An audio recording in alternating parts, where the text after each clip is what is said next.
Hello, CrazyCat690 here to talk a bit about the Star Wars Battlefront 3 beta. I do realize I might be a bit late with this and I would have made this video sooner, but after playing the beta I went away, traveled across the country, had some fun, so I wasn't able to make the video any sooner, but if anyone listens, I suppose might still be worth it. Still some time until the game comes out, I think, so there's still time to make a decision if you want this game or not. So if we'll start with the good stuff, there's the graphics and the feel. Obviously the graphics look really amazing. It's one of the things DICE do best, and the environments do seem somewhat smaller and less destructible than usual, so that might explain how they get more graphical power out on the levels, and of course it's their newest game, so it looks great, and it also feels like a Star Wars game. It's hard to explain, but if you grew up with the classic Star Wars trilogy, you'll feel right at home here, since the music, the voices, the sound, it all feels very genuine Star Wars-ish. If that makes any sense. However, does it feel like a Star Wars Battlefront game? Now, everyone thought that this would just be Battlefield with a Star Wars skin on it, and people kind of don't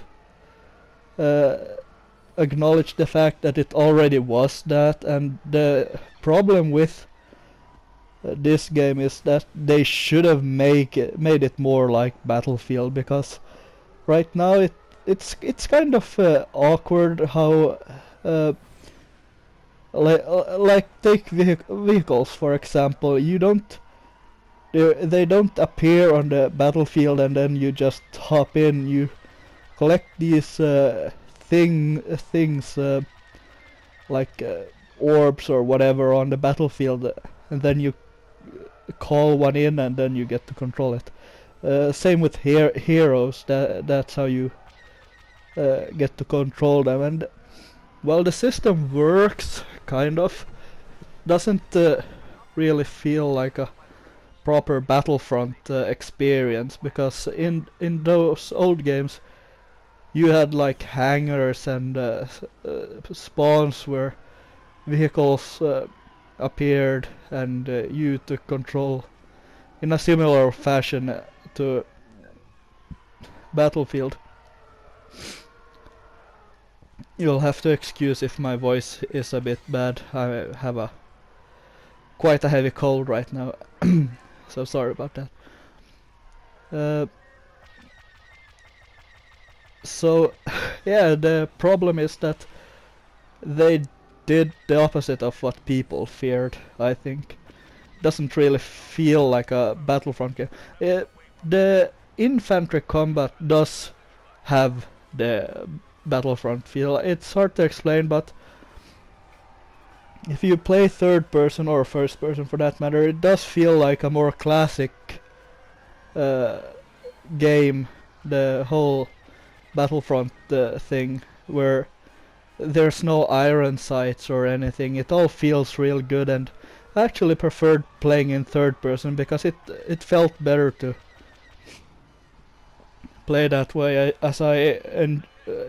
My way of playing is I gotta be on the move all the time. So if you first person is better suited for if you take the high grounds and keep a more watchful eye over the battlefield and take pot shots at the enemy.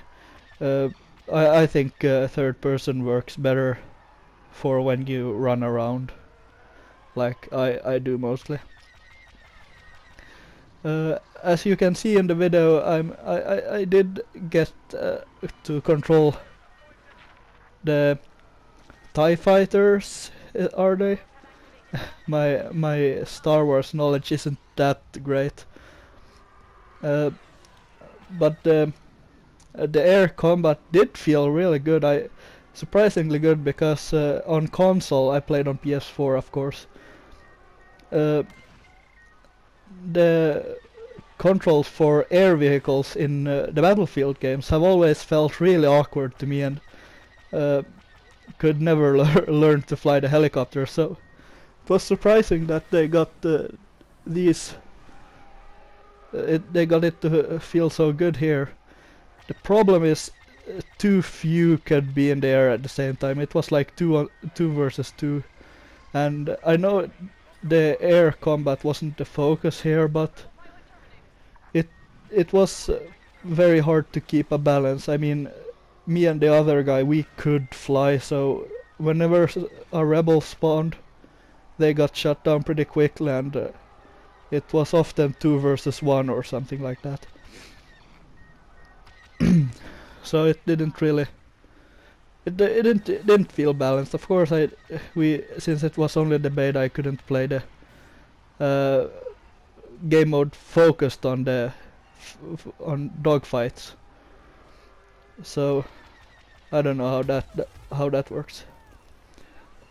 The other thing I want to address is playing as heroes.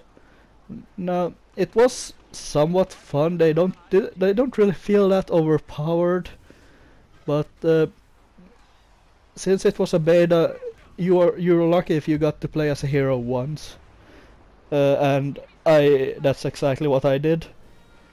And I had a really short time to figure out how to control it, so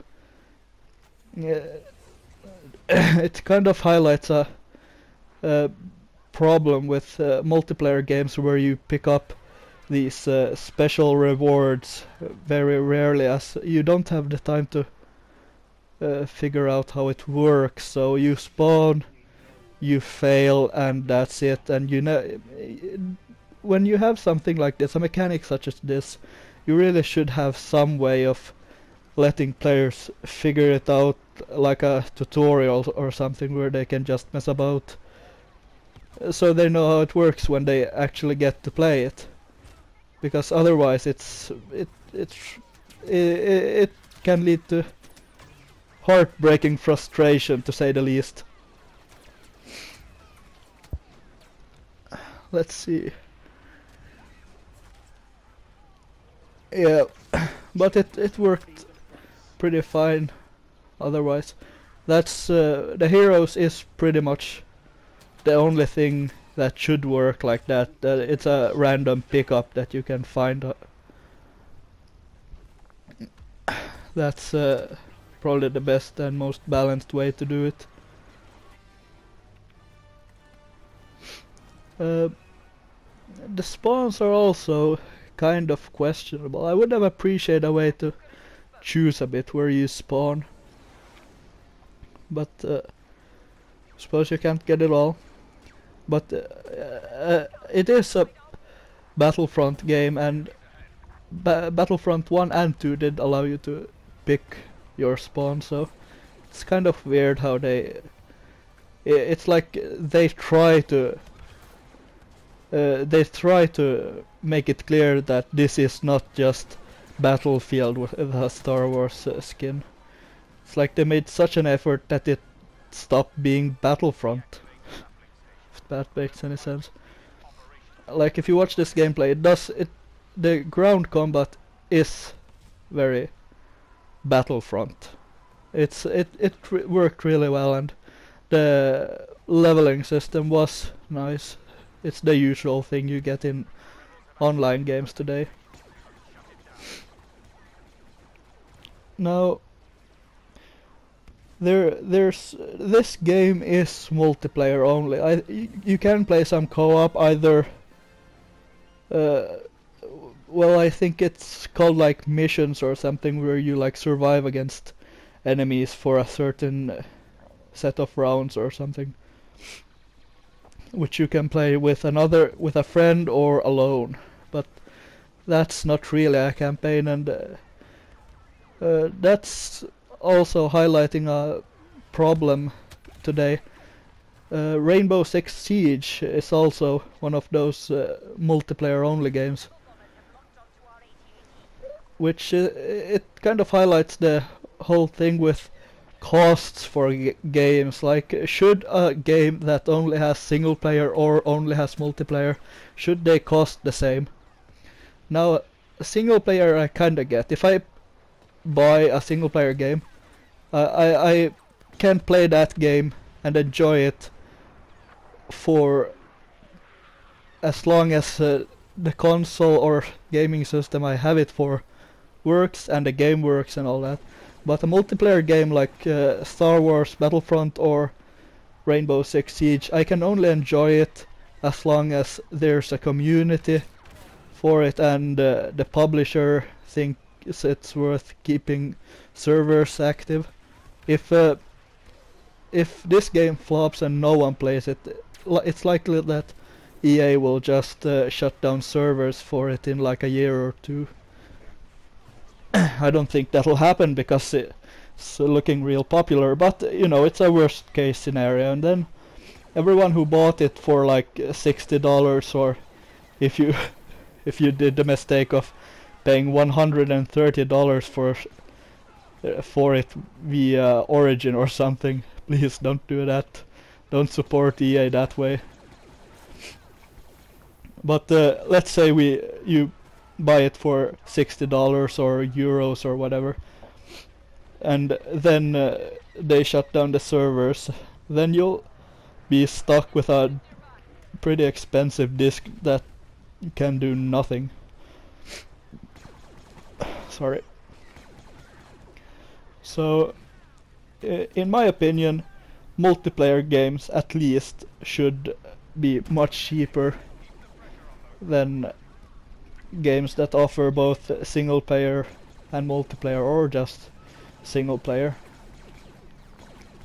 Like, it's kind of insane to think that Battlefront 3 and Metal Gear Solid 5 or Fallout 4 cost the same thing. Those three games offer wildly different value for your money. So it's kind of a problem that they can't be more flexible with the costs these days. But I suppose that's a different issue altogether. Got a bit sidetracked.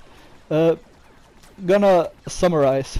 It does feel like Star Wars, doesn't quite feel like Battlefront.